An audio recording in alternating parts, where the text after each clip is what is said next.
Peak season should increase your profit, not just increase your overtime. And so if revenue grows, but overtime is growing faster, it's a direct hit to your margin, right? And so volume without control isn't really going to be growth. And so that's what I want to show here. I want to show, total payroll, how much of that was overtime, what percent of the total was it, and then have a target band to create this chart here. And so here in this data set, which is a pretty basic data set, it's just a payroll data set. If you want this file with the completed solution, all my formulas, there's a link to download it, or you can just shoot me an email and I'll send it over to you. But what we need to calculate here is we need to get the total payroll, which is just going to be gross pay plus, FICA, unemployment, workers' comp, benefits, all the essentially the burden cost, so the fully loaded labor cost. And then that's how we calculate this. And then we want the end of the month because we're going to roll all this up by the month. If you, in that chart, the bottom axis was the month. And then we need overtime pay, which is just going to be, it's going to be base rate times overtime hours times 1.5, assuming you pay time and a half. And so I'll show you how to redo these formulas. Pretty straightforward. Equals sum for this is benefits, workers' comp, unemployment, FICA, and gross pay. And you might have more, right? Like if you do, then just add that into it. But you can see this equals this. And then now we want to do the end of the month of the pay period. So EO month, and then over here, those not the pay date, the period end, right? Comma 0. And then now you get the end of the month here. So you can see it's, January 31st. And then if you go down February 28th, so on and so forth. And then overtime pay. So overtime pay is going to equal, overtime hours times your base rate, which is here, times 1.5. And so you have that here, right? So those are the only 3 columns we need to create from this data set, but we already have them, so I'm going to delete this. I just wanted to show you how to do it. And then the next thing we're going to do is here on the starting point, we need to get a unique list of the month. And then we're going to sum this based off of the months, and then we're going to sum this based off of the months as well. And all of this is in a table. So you can see if I click out of here, it just goes help and then nothing. You don't see anything. But if you click in here, you can see table. And then you can see the name of the table here. I'll explain, this is important to learn because I'll show you how much easier Excel is once you know there's a table. So if you have a data set and you're not working from this one, just press Control T as in table in your data set and you'll get it. I'll just show you. I can't do it here because it's already in a table. But let's just say you had a data set that looks like this and you press Control T, you can see that it'll now be in a table. And then you can change the name right here. But we already have that, so I'm not going to do that. So the first thing you want is a unique list of this. And now that I've explained the table to you, I'm not gonna even go back to this data set. So month equals unique. We want a unique list, so we want to remove all the duplicates. We don't want to see January 31st a bunch of times. But the name of the table is the table labor, and then use a bracket. And then now you can see all of the columns. And we want the last one that we created, which will be at the bottom of month. And just like that, you have the month, right? Which is really useful to use tables. So now we need to calculate the payroll, the overtime, the percent of total, and the target. So I'm going to just copy this. You can type it if you want. I just want to save a couple seconds.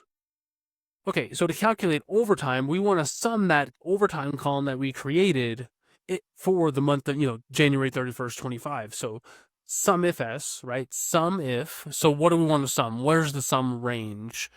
And that's going to be not T-bills. That's going to be the table. And overtime, or what was it called? It was called overtime pay. Here, comma, again, the table, and then we want the month, comma, is January 31st. So almost $7,000 of overtime was paid for January 31st, 2025. If you double click, it fills all the way down. And you can see the spike in summer months. Here in Texas, summer's the peak season. And so now the next thing we want is we want the sum of the payroll, right? So if you remember the payroll which we calculated right here, total employer payroll cost, double click, close your bracket, comma, and now we need the criteria of the thing that we just did for the overtime, which EO month was the formula we used, month, comma, January 31st, close your formula, and now you have that. So Control Shift 1, we just center everything here. Okay, now the percent of total, so this is including the overtime pay, right? So now we can get a true percent of total equals this divided by this. Control Shift 5 if you want it to be formatted as a percentage, or you can just click up here. Double click, and we're good. And then now the final thing is we want a target band. And so I'll just do 5%, or I can do, say, 4.5%, and then I'll just make it 1 decimal. And then I'm going to do equals the one above it. And then I'm going to double click this down. And now we have a dynamic range. And I'll show you the value of that. Okay, so now we just want to create this simple chart. I mean, I say it's simple. The hardest part is getting your data structured. But once you have everything structured, the formulas are relatively easy. But what you can do here is we can create a chart. And so here we want the columns to be overtime, the dollar amount, and then the line is going to be the percentage. And you can choose which axis you want to put it on.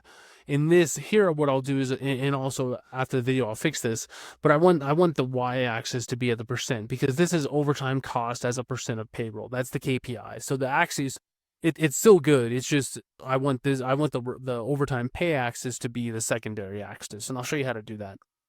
So highlight month and overtime, just drag down, and then highlight, press Control, and then you can highlight this. You can highlight both, but I want to show you a trick. And so just highlight that, go to Insert, Recommended Charts, and you can sort of see like this doesn't make sense, right? And the reason is because you don't have a secondary axis, meaning 4% is on the same axis as 6,835, right? So 0.04 is on the same axis as, an axis that goes up to 14,000. But if you click on all charts and then combo, then what you can do is you can see that we want the dollar value to be the secondary axis like this. And now you have the chart. You can click OK.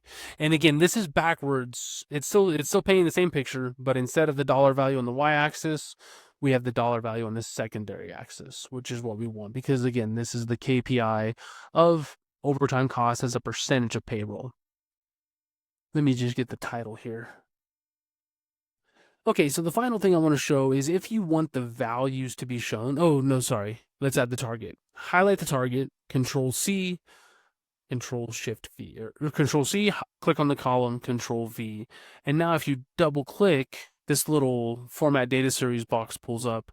Click the little paint bucket, and now you can, change it. It's taking up too much real estate, but you can change the colors to whatever you want. I'll do maybe a dotted line.